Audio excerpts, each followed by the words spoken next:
All right, I'm going to talk about creating a junior high school reading program. This is based on my experience of building programs at university and also at private language school. And this really is a story of many, many trials and errors that we've made along the way.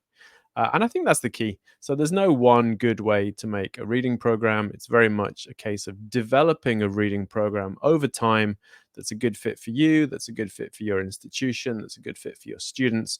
And that requires you to adjust and make improvements along the way. I'm going to introduce this concept of industrial extensive reading that I came up with a colleague, and then I'm going to talk a little bit about the fluency course for junior high school students, which I think is what allowed us to make our reading program a success in the end. So.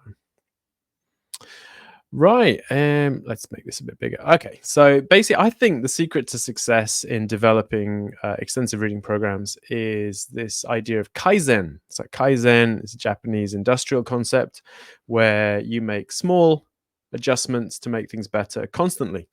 So you don't kind of make big changes infrequently. You make very frequent small adjustments, and together those adjustments end up with a much better product down the line. And that's very much what we've done with extensive reading, both at university and then afterwards at a language school. So try something, see how it's working, make small adjustments, see how that goes, make more adjustments, get feedback from lots of different people, and basically just keep working on it to make it better. So it's never finished. You're always tweaking things to make things better. Another really important concept is having very clear goals and explanations of those goals. So not just for students, but also for teachers and anyone else involved with the program. What are we doing? Why are we doing it? How do we do it? Just make sure everyone's really clear and on the same page. Now, for us, a lot of the Kaizen is based on seeing how the students are doing. So obviously, if the students are having trouble, if the students, running into problems and so on, we try and solve those problems and then we roll it out for the whole program. So really paying attention to how the students are doing is a key to improving and ultimately succeeding. And really, for me, almost none of this is actually my own work. I'm just stealing from others. So this is, stealing from people who've done things with extensive reading before by reading their books or reading about how they do things. For me, very much it was about visiting SEG, which is a school in Tokyo, and basically liberally stealing their ideas. And so it's basically taking what other people do and then putting your own twist on it and kaizening from there, but not starting from scratch because there's no need to. People are doing great things already in extensive reading. So rather than trying to reinvent the wheel yourself, just take that and then see how you can adapt it to your own situation. And ultimately, we ended up doing different things in order to reach our goals. So my name is Ben Tanaka. I used to be Shearon. I mean, I'm still a Shearon, kind of. Tanaka is my wife's name, but it's the name I'm going to use after I naturalize, which I think is going to happen soonish. So I'm basically transitioning now. So this is my new name in Japan. I was at Tohoku University from 2009 to 2022, so 13, 14 years, something like that. And during that time, we did a lot of work with extensive reading. I've been helping my wife with her English school, Cambridge English, since 2004. I'm still doing that. And two notable things that you might be interested in. One is the extensive reading at Tohoku University handbook. This is a little book we made while at the university. We printed a few thousand copies, gave them out to teachers across Japan. It went down fairly well. There's now a PDF online version you can get from my blog. I'll tell you how to do that later on. And also the blog itself, so sendaiben.org. This is where I've done a lot of writing about extensive reading, about running a language school, about developing courses and materials and so on. So if you're interested in those topics, there might be something useful in there as well. So at Tohoku University, I had some experience with extensive reading when I started. I was very interested in doing extensive reading, and I was really lucky in that I found some colleagues to work with, and together we developed quite a strong extensive reading program. At its height, we had almost a dozen teachers doing extensive reading with our kind of system, our setup, our materials. We were able to work with the library to get them to buy books, so that by the end there were, several, probably 20, 30,000 books in the library. They created a whole new floor just for extensive reading in English and other languages. Really successful project. We wrote this book, and we received a few awards from the university, the President's Award, and so on. And it was great. So that was the first 5 or 6 years I was at Tohoku University. Some of the best years of my life in terms of career, in terms of creativity. And it was really a wonderful experience. So you can get all of that by reading the book and by looking at my blog. So you can get the book from sendaiben.org. If you go to the About page, you can download the PDF from there. Now, Cambridge English, this is my wife's language school. She started it in 2004 with just a handful of students, and it's grown to 450 students now. We started extensive reading classes probably 6 or 7 years ago, because the junior high school classes were not really going very well. So we bought some readers, we started doing extensive reading, we created a system to allow us to do this industrial extensive reading. This allowed us to raise the price for junior high school students, and now we have 10 times the students we had then. So we used to have a dozen junior high school students, and now we have 150 junior and senior high school students in the school. It's a really important part of the school now. It's probably the most profitable section of the school, and that is very much down to the extensive reading program and the junior high school curriculum that we brought in. And a lot of this is based on SEG. So SEG is the Scientific Education Group. It's a juku in Tokyo, based in Shinjuku, I think. I've visited a few times, but I'm not too familiar with Tokyo. So basically, this is a wonderful, wonderful place. So they have several thousand students. They have hundreds of thousands of books, I believe. It's the largest extensive reading library in the world, run by Akio Furukawa, who is a huge extensive reading advocate. And he is incredibly generous with his time. He's written several books about extensive reading. He allows people to visit the school and learn about what they do.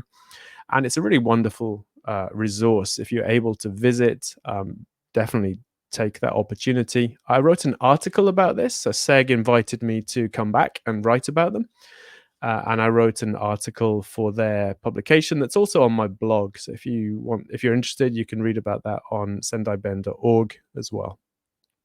And basically, the foundation of our reading program is basically SEG. So we shamelessly stole it from SEG with permission. But that's very much how we were able to get things going, because they did most of the work. So now the problem we started with was we had these junior high school classes with students who, and we were trying to use commercial textbooks at this point, the standard kind of big publisher type commercial textbooks. And they were not a good fit for our students, either in terms of the content or the level or the activities. So, we could maybe use 60% of them effectively. And we just didn't have interesting, engaged classes. So the students were kind of bored or found it difficult, and they didn't really see the value in what we were doing. In terms of it transferring to what they were doing at school or what they'd be doing with tests and so on. So we really struggled. So the students didn't particularly enjoy the classes. The teachers found it very hard to teach the classes because of the range of students. So there were different ability levels, different motivation levels with the students. And the materials we had were not good for bringing them together and allowing them to work together and so on. So I thought, let's not teach junior high school students at all. Instead, we'll have a reading program.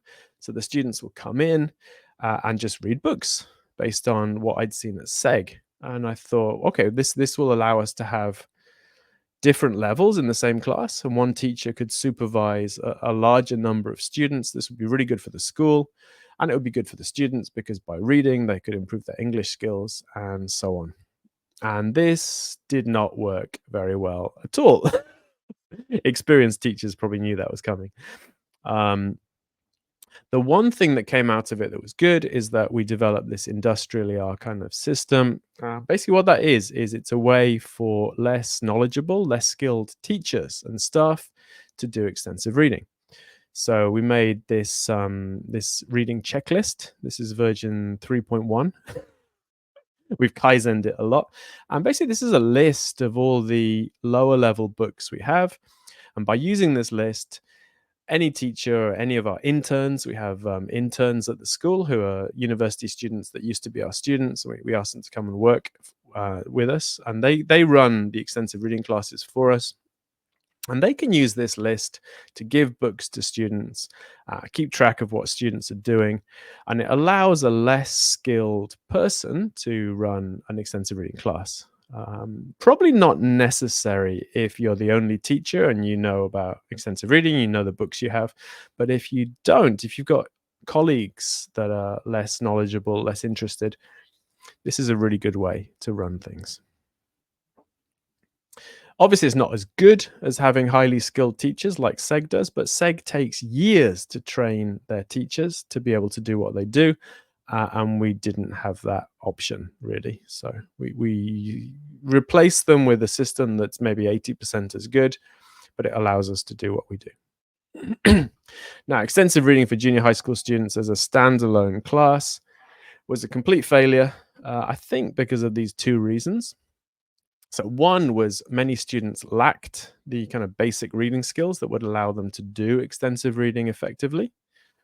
And there was no social element. So there was no friends, no classmates. And so the course wasn't very interesting for students. And the first thing we tried to fix this was adopting shadoku. Now, shadoku, I think I coined this term actually. So it's shadowing and tadoku, which is extensive reading. And Yuko Suzuki told me about this. This is a wonderful teacher who I used to present with at Oxford events. And basically, her version of shadoku is to read the same book multiple times with students, or have students read the same book multiple times. So the first time, they'll kind of flick through the book, look at the pictures, try and figure out what the story is. The second time, they'll listen to the audio and look at the text. The third time, they'll listen to the audio, look at the text, and repeat along with the audio. And then the fourth time, they'll do shadowing. So they'll close the book, and then without the text, they'll listen to the audio and try and shadow along. We actually added a step as well. So between the third and the fourth one here, we added a step where the students would try to read the book aloud by themselves without the audio. But basically, students are reading the same book multiple times, which is allowing them to practice their reading skills, using the audio to help them. And we found this really helped a lot. Now, this can be too rigid. And so we used to do shadoku much longer than we do now. So now what we do is we do shadoku for the first few months, and then we try and wean students off it. Because obviously reading the same book 4 times every single time is a bit tedious. So once they get those basic reading skills, we stop doing 4 times.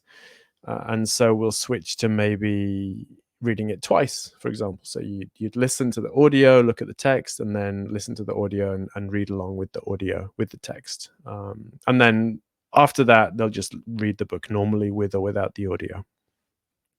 But this was really helpful, but it didn't solve the problem entirely. And so the other issue was the social part of it. So reluctantly, we brought back communication classes alongside the extensive reading classes. And in order to do that, we had to make our own materials because I didn't want to go back to commercial textbooks. And so we created the fluency course.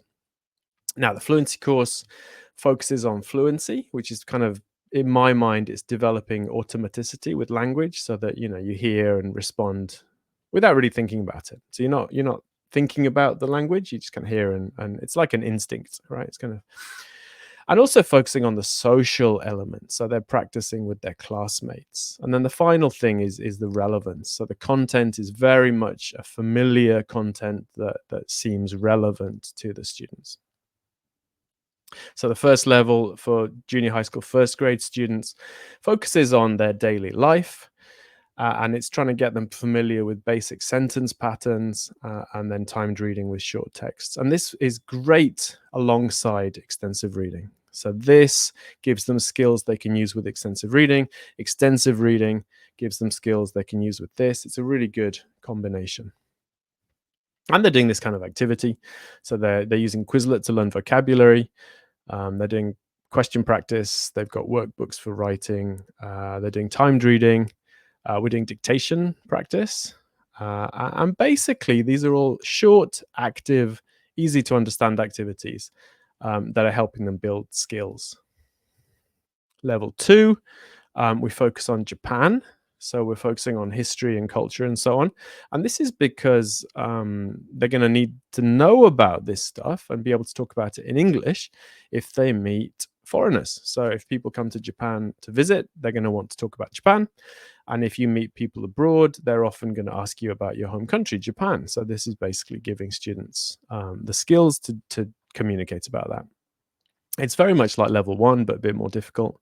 Same kind of activities. Level 3 is about the world, so different countries. And we changed it quite a lot because we didn't want it to be the same as the first 2 levels. It's a lot harder. It's more like high school level English. But after doing the first 2 years of the fluency course, students are okay with this as well. The benefits for teachers of using this course in particular is that there's no preparation. You don't have to prep your classes because it's very structured. And that makes it a bit more fun to teach because it's so active. So you're more like being a sports coach than a teacher. You're basically running the activities, you're supporting the students, you're encouraging them to practice, basically. And that is surprisingly fun with this age group. Now, you don't have to buy the books to use some of the materials. We've got a lot of free stuff on the website. So, for example, you could download our questions and the verb practice and stuff like that from the website. So do check that out as well. And basically, the main thing here is that students are kind of acquiring practical skills, and they feel that it's helping them. It's helping them with their schoolwork. It's helping them with their tests and so on, with ACEN, with entrance tests, all that kind of stuff, which makes it really easy to explain it to parents. And therefore, schools in particular can charge a bit more. You can run much larger classes, which surprised me because I thought junior high school students would want smaller classes, but the opposite is true. Junior high school students actually seem to prefer larger classes because they've got more people to talk to and there's less kind of attention and focus on them. And so this was a real win-win-win, basically. We have a YouTube channel where we go into a lot of detail on how to use the activities and the materials. And you can, of course, extrapolate some principles from that and make your own materials using the same kind of principles. So the reason I think this works is because it's very active. It's very easy to understand. So the students know exactly what they're supposed to be doing. So they feel safe. We provide a lot of models. So I think this is really important in language teaching. So we provide a model. We say, this is what you should be doing, or this is what you should produce. And then they practice. But they're very clear on what they're supposed to be doing. And the models provide that. We do a lot of repetition by changing small things, like you change your partner and now it's not the same, even though you're doing the same practice. We might change the format slightly. So they're basically doing the same thing over and over and over and over again, which is how you build fluency, I believe. And there's a sense of purpose. They're gradually, it's very much like graded, like extensive reading. So we're going up slowly, right? We're moving up these different levels, very finely graded levels, moving up slowly. And there's a big social element to it. We have a website and a YouTube channel that you can check out. But basically, extensive reading for junior high school students, we need to make sure they have the basic reading skills, and Shadoku really helps with that. You need to have a system to help the teachers deliver it if they're not familiar with extensive reading. There should be a social element, especially for this age group. They want to have friends, they want to practice with their friends, and tying in other language skills. So they practice not just reading, but also speaking and listening and so on, actually makes the reading better. And if you can tie it into success at school or success with tests, that's going to make all the difference. If you've got any questions, please email me. I'm sendaiben@gmail. Be really happy to hear from you, questions or comments. And you can get a lot more information from my blog, sendaiben.org, the fluencycourse.com website, or the Fluency Course YouTube channel. Thanks a lot for listening. And yeah, I look forward to hearing from you.